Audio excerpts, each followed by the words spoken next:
Amen. Let me tell you guys, the story in Acts 15 is one of those stories I read. I read the Bible. My parents would really want you to know, we read the Bible as a family, cover to cover, out loud to each other over the course of 3 years. We read the whole thing. So yeah, I've read the whole Bible, but I was reading that for oration skills, right? Making sure I knew how to read and being able to present, which is a useful skill. I didn't swallow a whole lot of it when I was at that age. I read Acts 15. When I read Acts 15, I was in grad school, and I read it whenever I start thinking about church conflict or church growth, it pulls me back. It's like a great piece because I just see new and different stories every time. Because I feel like while this story is 2,000 years old, it has a rhythm that's recognizable to almost all of us. Maybe it got lost in some of the wording or the phraseology. In the early church, the first followers of Jesus, what religion were they? Jewish, just to let you know. Jesus was Jewish. And while Jesus has, especially in the Gospel of Luke, there's all these interactions between Jesus and non-Jews, which is pretty startling, but most of the people following Jesus, Jewish. His teaching frequently has been described as a reform on Judaism. Christianity could have been a denomination of Judaism, considering how formed and fashioned it was. When you read the Gospels, you are reading a Jewish perspective of what it's born out of. And so the early church, while Jesus spoke and taught about breaking boundaries and opening doors, once they used the language of saved, but once they were Christians, once they are committed to following the way of Jesus, that didn't wipe out the culture. They are still living in a Jewish world while following Jesus. But within just a few years, the message of Jesus starts going beyond a Jewish world. So suddenly there's this stark difference of who the newcomers are and who the long-standing members of the church have been. You can see the difference. And I give a lot of credit to the first church. These were people who knew Jesus. These are people who actually were in the room with him. And suddenly these new folks show up, looking different, sounding different, acting different, and saying, we follow Jesus too. But do you really? Now, the story gets really, it starts off kind of hoping you know some of the aspects of what it means to be Jewish. Because the igniter point of the discussion, it's called the First Jerusalem Council, is should the male converts to Christianity, who are now in the Greek-speaking world, should they need to be circumcised? Membership would be rather low. I mean, that's as far as I'm going to go. From now on, I'm going to use the code of Law of Moses. All right, we'll just make everybody a little bit more comfortable. Because there's more things to being Jewish than just that. There's the kosher restrictions. There's how you are to dress. If you were Jewish in the time of Jesus, you had layers of fabric around all of your body. If you're a male, even your facial hair had to be covered when in public. Because that's not something you share publicly. It's between you and your spouse, in your family, and God. All of it covered. You would have had a box wrapped around for your forehead and on your back of your hand. It's called a phylactery. And in that little box, there'd be the name of God written. And you were a Christian. If you were a Christian living in the time who was probably following Jesus, that's something you looked like. And now these Greek speakers who are converting to the faith, they're eating pork.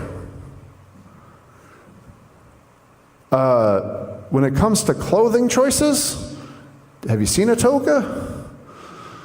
It's a little revealing. Let alone the practice of going to the gymnasium. You worked out naked. That was a typical Athenian practice. And we get upset sometimes when somebody comes in wearing shorts. So as this cultural clash is happening, the spokespeople for the new wave coming in is Peter and Paul. I kind of jumped some of the specific stories that changed those hearts, because Peter was a holdout. They end up sharing that they're seeing miracles amongst the Gentiles, that something is happening. And they're saying this to the whole of the Jerusalem church. The Jerusalem church, there's an argument of whether or not that was the center of Christian life. It might have well been Antioch. I'm missing a page.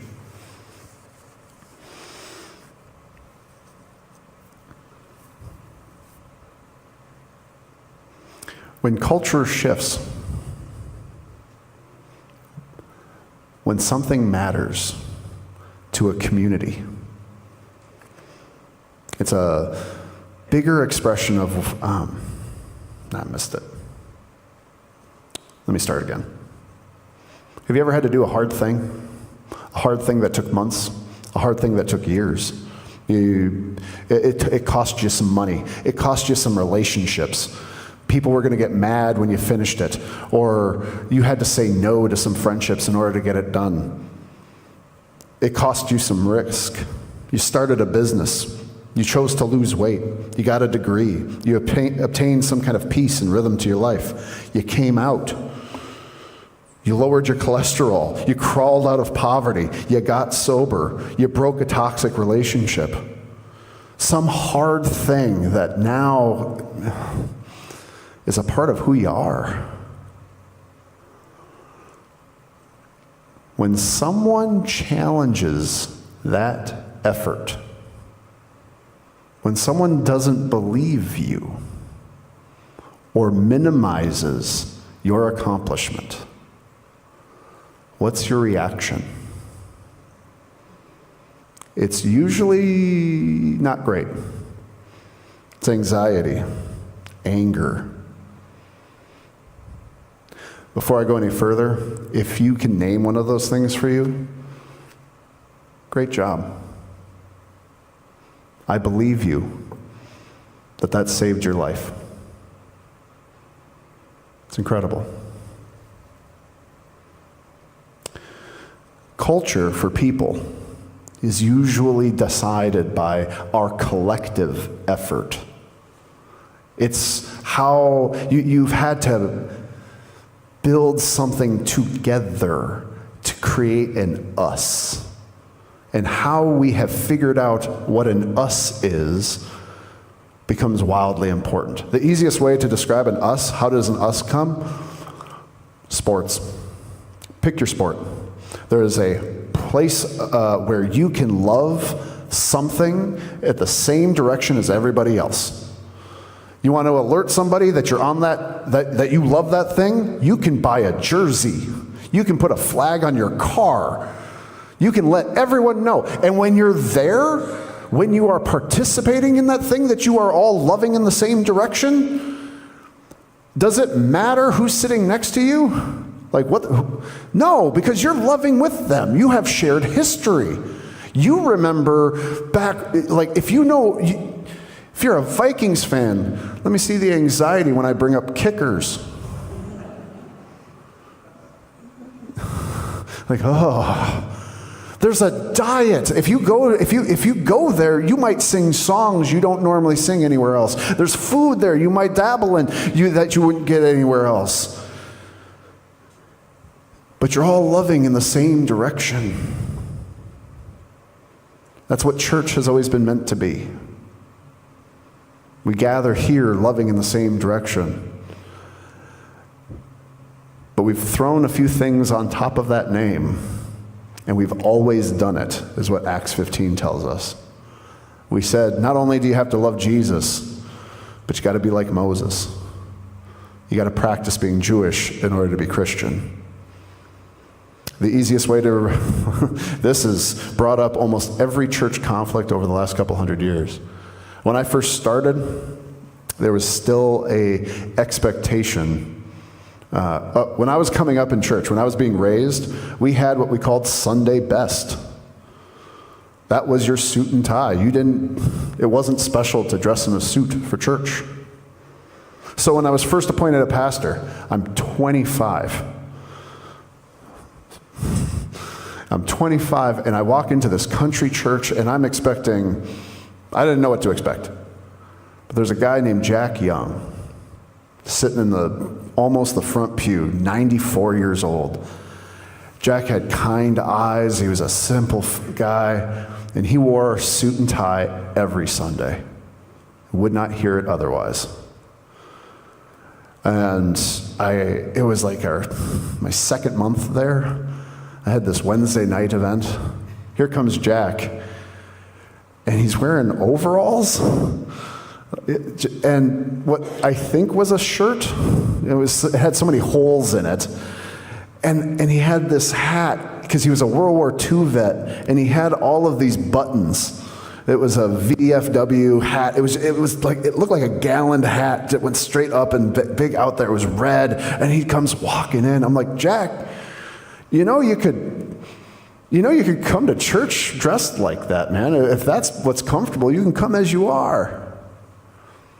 Jack looks at me, and he tells me then, Pastor, it takes me an hour and a half to get dressed for church. I get on my dress shirt, and I'm tired.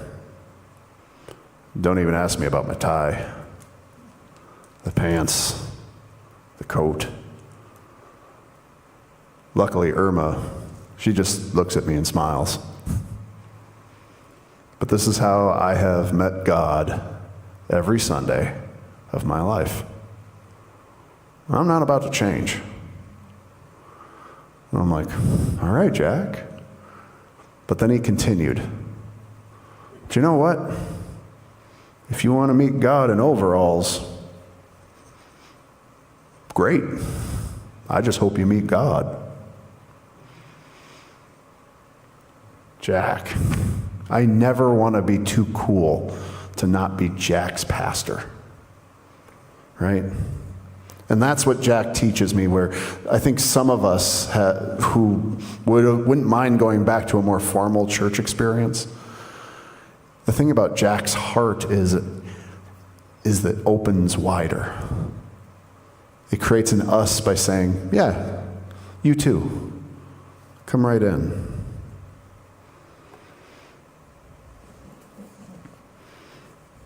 And then I have to imagine Peter, Paul, and the Greek Christians entering into the church.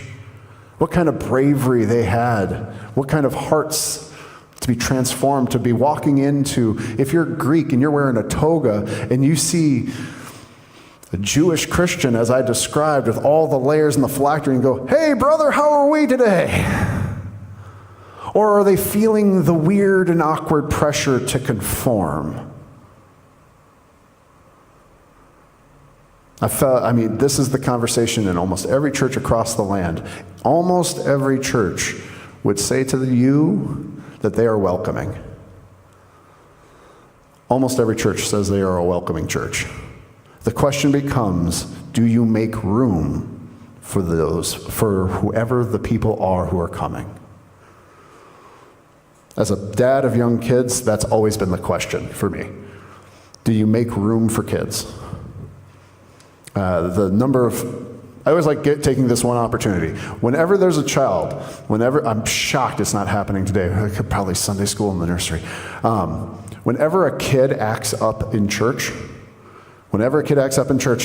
it happens, right? The kid drops the box of crayons and it all goes messing. A kid loses their cool for some K. I just want you all to know something. It is absolutely okay to look. All right? It's human because there's just this big noise. What was that?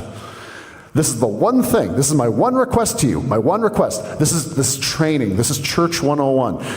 Before you look, in that half a heartbeat before you look, check this. Because what this does is absolutely everything. Who's working the cameras today? Can you zoom in? Am I going to do this again? I want you to zoom in right here, not here. Here, not here. Up. Here. There we go. Anyway, as that's working. When the child drops the thing, and you think to you, if you do not check your face, and you turn, in your mind, most of you are all thinking, I'm just so glad they're here. I remember when I had kids, and it was so crazy, but gosh, I'm glad they're here. But you look like this.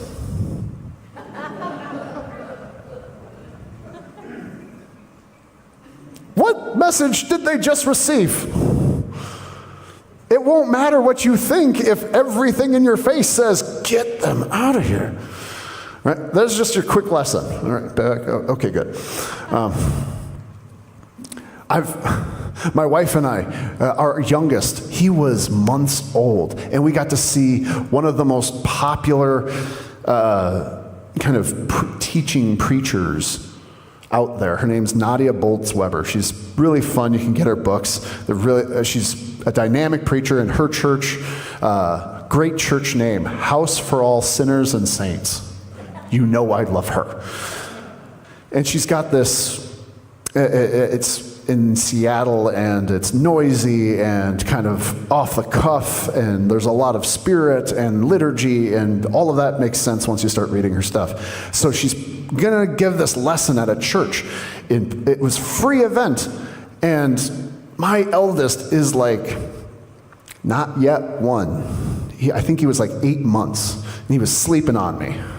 And we are a few pews back. We're in this big, big church. And she's sitting on this one step, just sitting here talking about being church today and having her community. And Calvin wakes up. My eldest wakes up. And he's not losing his cool. He's just, just babbling. The woman in front of me turns around and goes, "Can you get that child out of here?" I appreciate the gasp. I thought, Bethany and I were like, she's kidding. Like, I actually giggled because I could not believe it. You're listening to Nadia Bolz-Weber. Her stories are just not, this is not one-to-one. And she turns around and gets stern. I mean it. Get him out of here.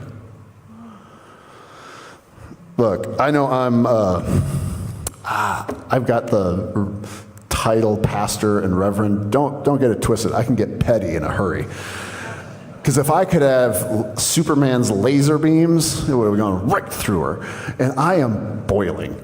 I go from 0 to 100 pretty quick. And Bethany and I, our stubbornness kicks in. We're like, we are not taking out. I'm going to start poking my child just to get him louder. Closer to the lady. like I said. So, but better angels were sitting there. And we're like, okay, but he's not bothering. He's not getting too fed up. And Pastor Nadia makes this point that everyone does a collective, Can you do that?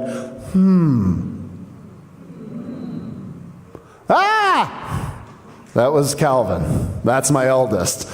And then everyone giggles. Nadia, eye contact. Whatever you do, Don't take that child anywhere. It's the only thing that's making me feel normal up here.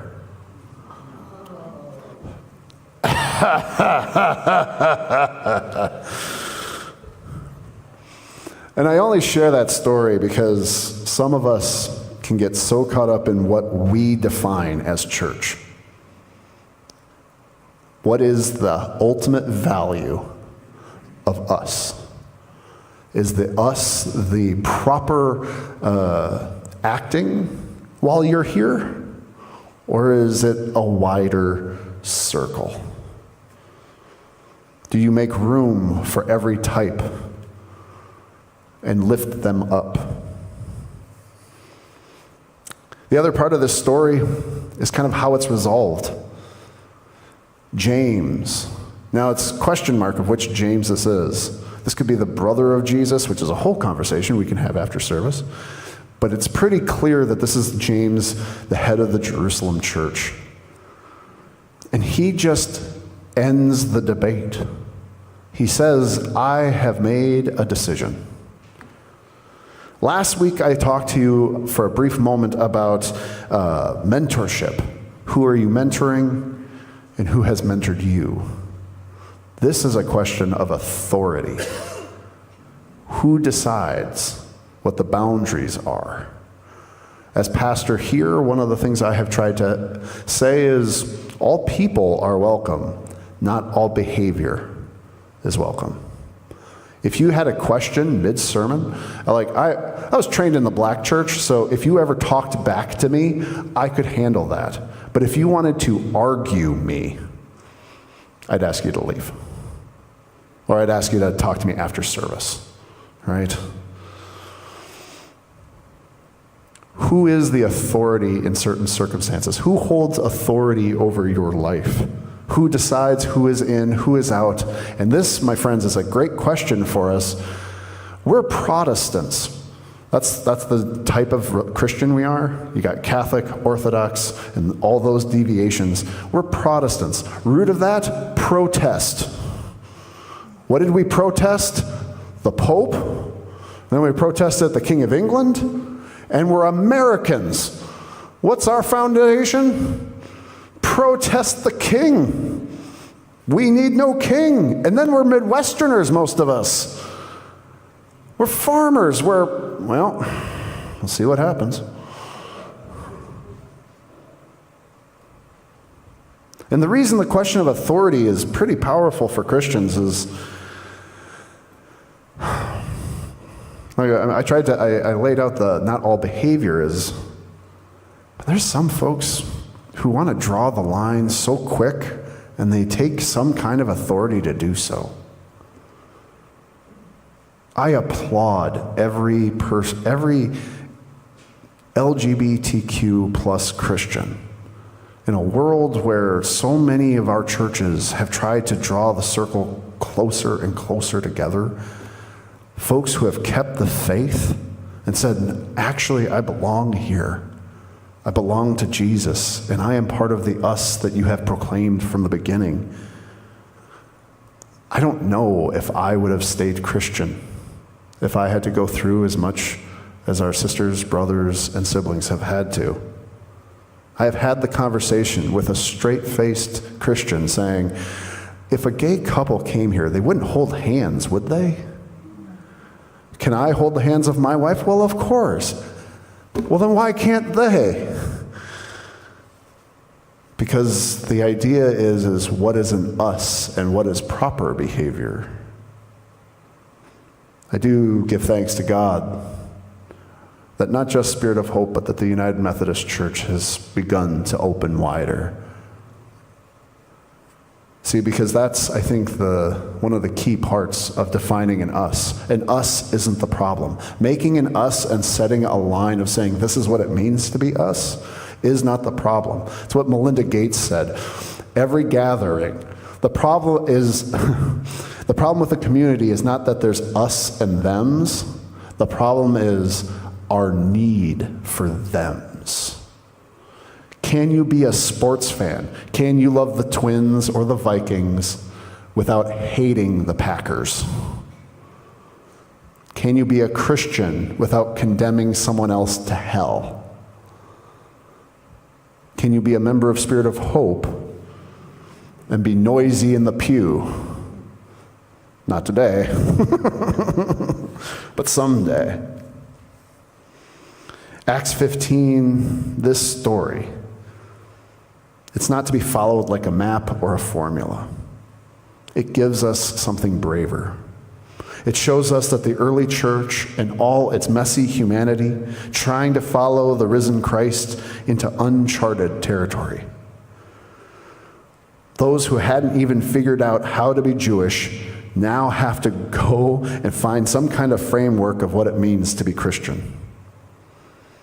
And they didn't get there by avoiding conflict or pretending nothing was changing. They got there by showing up, telling the truth, trusting the Spirit. And yes, there was anxiety and conflict all the way through. Anxiety is a part of being human, especially in a community that matters.